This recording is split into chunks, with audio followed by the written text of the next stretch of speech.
It seems to me like devotion should be the easiest possible thing for humans to understand. It's like the way they come out.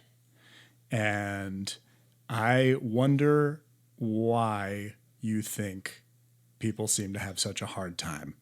Is it a forgetting or is it harder than I think it is? The first thing that comes to mind is fear and separation. And what's interesting is from an astrological perspective, that dips us straight into the malefics Mm.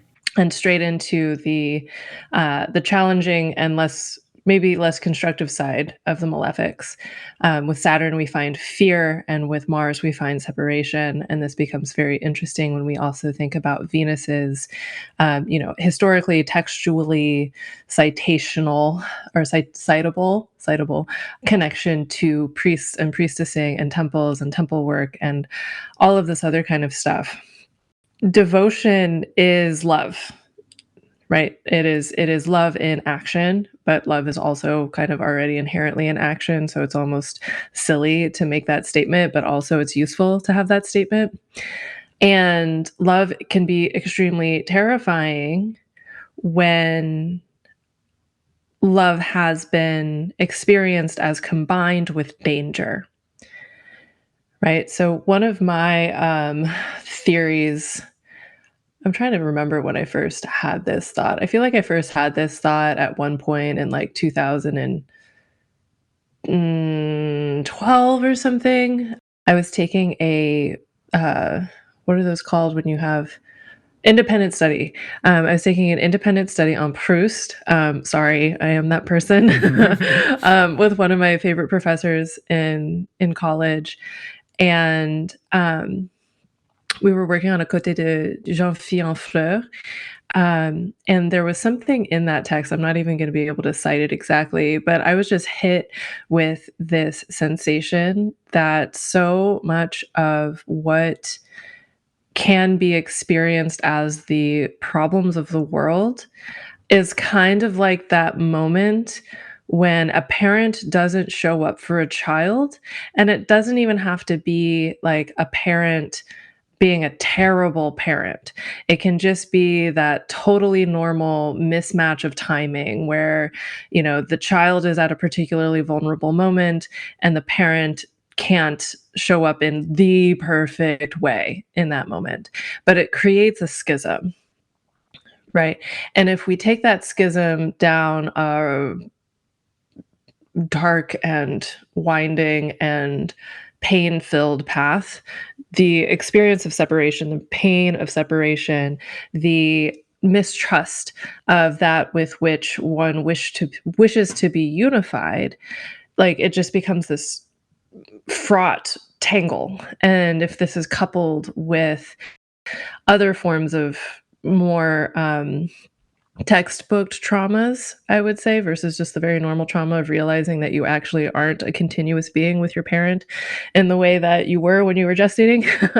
um, like if this continues or if this is layered with additional harms, then the open-hearted sensation of unification that can be a common experience with devotional practice, like it becomes something that isn't trusted, right? Like if there aren't surrounding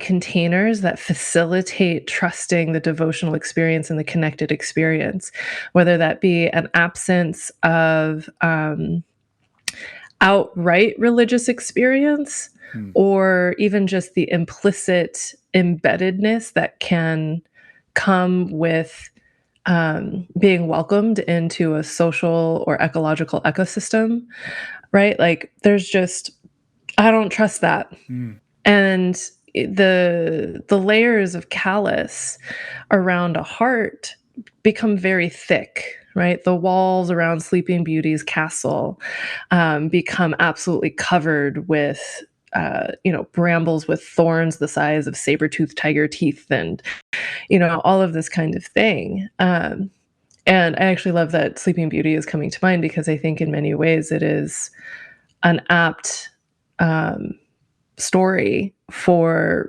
the reignition of devotional connectiveness, right? It's like something has to go through, has to be willing to be shredded, um, in order to make it inside and, smooch the princess and waken aliveness again, right?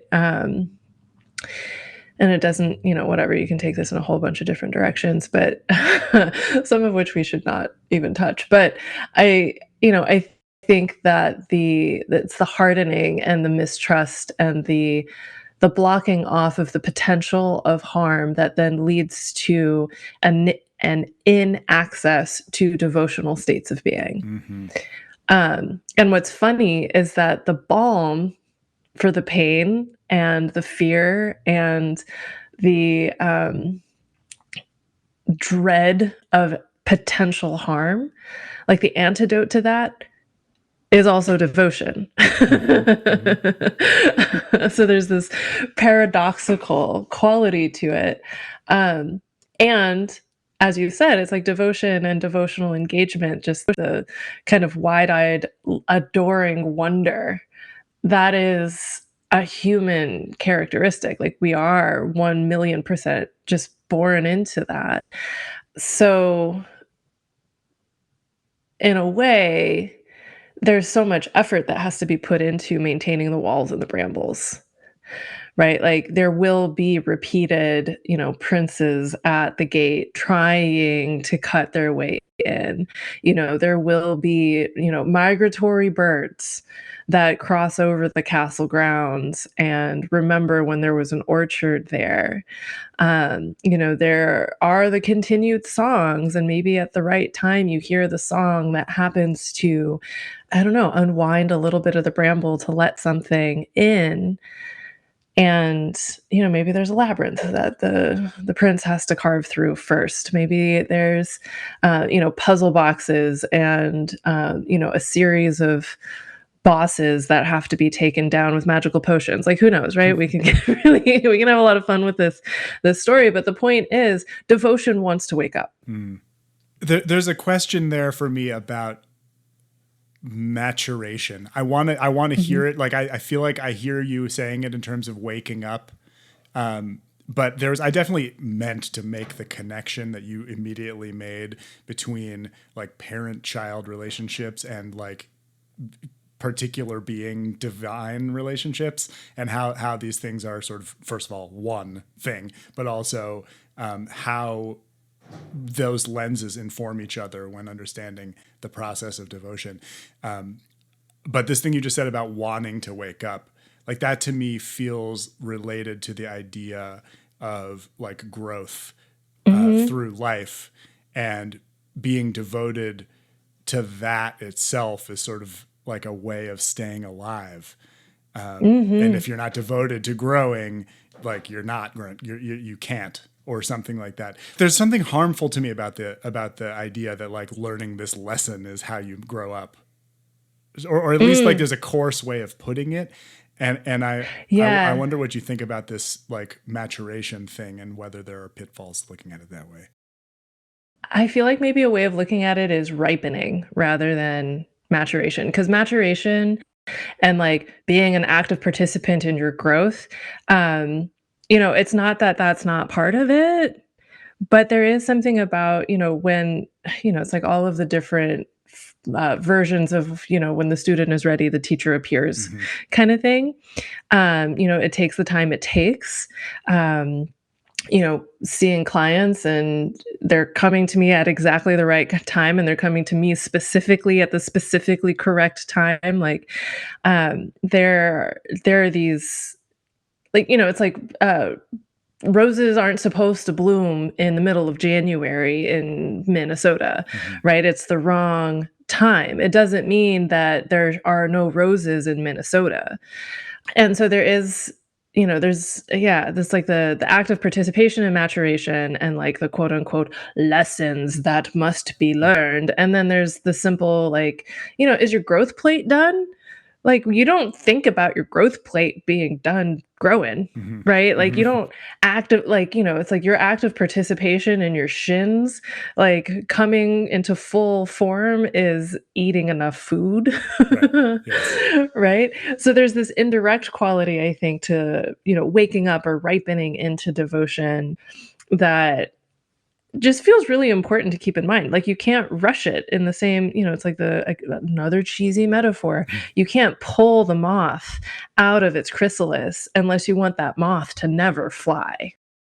Indirectness is a very it's a helpful way into the understanding of relatedness and relationships, which is obviously somewhere I wanted this conversation to go, because it brings with it the sort of implication that you don't do it all yourself, like in the very same way that you don't grow your own legs on purpose. Like the entire ecosystem supports that happening. But you made it very explicit in bringing in another kind of pseudo parental relationship in the teacher student model, Mhm.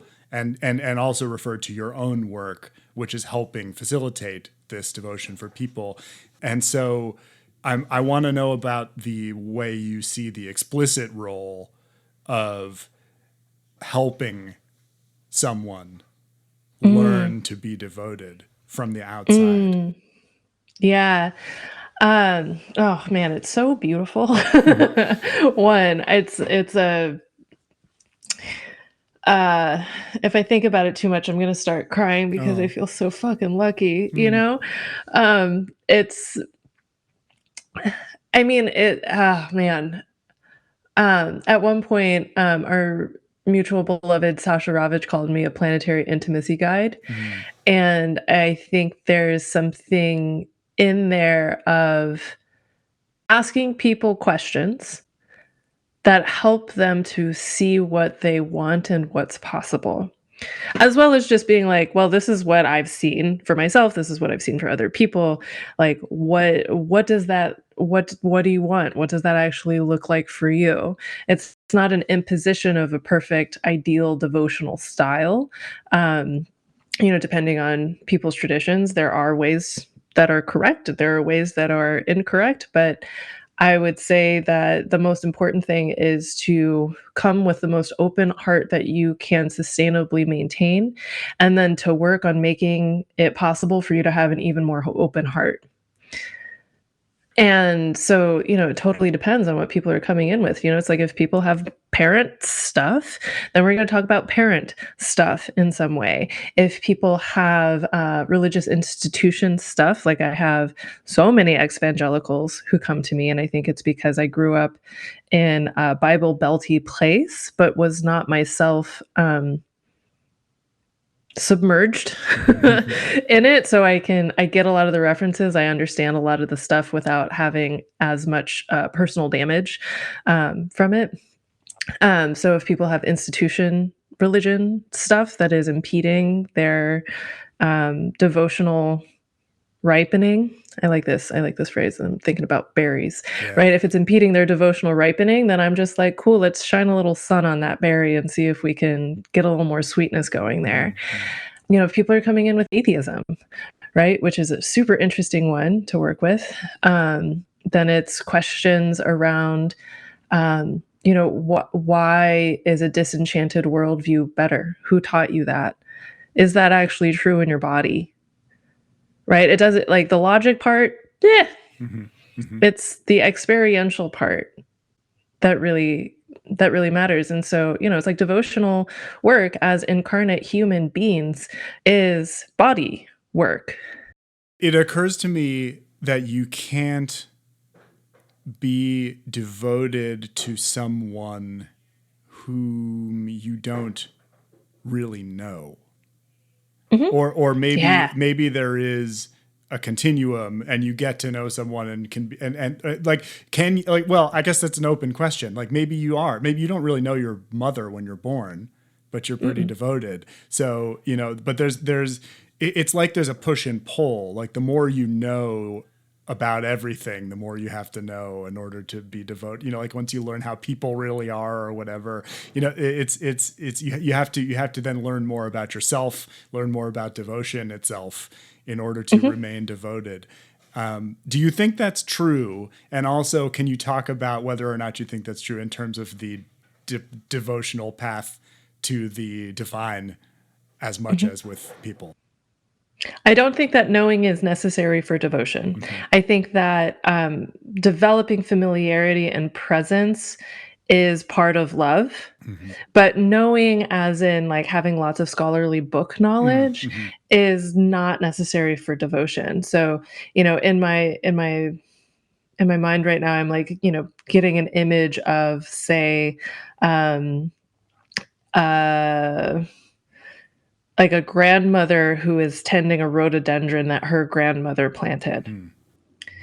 And there's not necessarily the botanical knowledge that undergirds the relationship of devotional tending of that rhododendron over, you know, decades and decades. But there is the knowledge that comes from presence and presence and presence and noticing, like being able to know a being enough to say this is normal and this is not normal. You know, there is an infestation of some kind, there are mice in the roots, there's, you know, some kind of um I don't know, fungus growing here that requires sufficient knowledge of what that being, how that being usually is. But that's not the same as, well, phylogenetically and chemically speaking, and Mm-hmm. these are the constituents, and the ideal light range is, you know, like none of that is necessary for devotion. It can participate in it, but it's not necessary. You know, it's just like having a, you know, a very well delineated timeline for your spouse's growth and development. You don't need that to love your spouse. Mm-hmm. You just need proximity and presence and attention and attentiveness. So it's like the knowledge that comes from attentiveness feeds into devotional practice and devotional process. And but it doesn't have to be studious in the academic sense. So if you're doing the work, you yourself are doing this work and it's going really well, like with one person, is your teaching that devotion comes first? Like, say it's to someone who's never had an encounter with the divine as a presence Mm, before. Like, mm. is devotion something to be cultivated in advance of meeting that being and getting to know them? Can you prompt someone into relation by Mm. calling to their sense of devotion first, even if they don't know who's on the other side of the door? Yes, because devotion isn't just about, you know, beings, right? So, what comes to mind is an ex from a few years ago who was an illustrator and an artist, and so had a certain kind of aesthetic attentiveness. And you know, he witnessed me, you know, in devotional practice from time to time and whatever, and he was just like, I don't really get it. And then we were in Zion National Park, which is ridiculously Mm. beautiful. And at a certain point, we're like on this hike, and he's looking up at these mountains, and he looks at me and he's like, these are gods. And I was like, yeah. And he's like, this is what you've been talking about. I was like, yeah. You know, and you know, that my goal in, you know, sharing parts of my practice with him was not to get him to see the divine in the world, but I don't think he would have been, you know, it's like if you never learn about color theory, you're not necessarily going to understand a Rothko at a certain level, Mm. but you can still understand a Rothko when you're standing in front of one without knowing any color theory. Mhm. However, if you have color theory and you go to a Rothko, there is a greater openness to that sensation that is standing in front of a Rothko than if you don't have any color theory. So it's like going to Zion National Park for the first time when you've never been in the American West. you're gonna have that like, wow, oh my God sensation. But if you've also been hanging out with a devotion bitch TM, the oh my God sensation is also an oh my, they're gods sensation.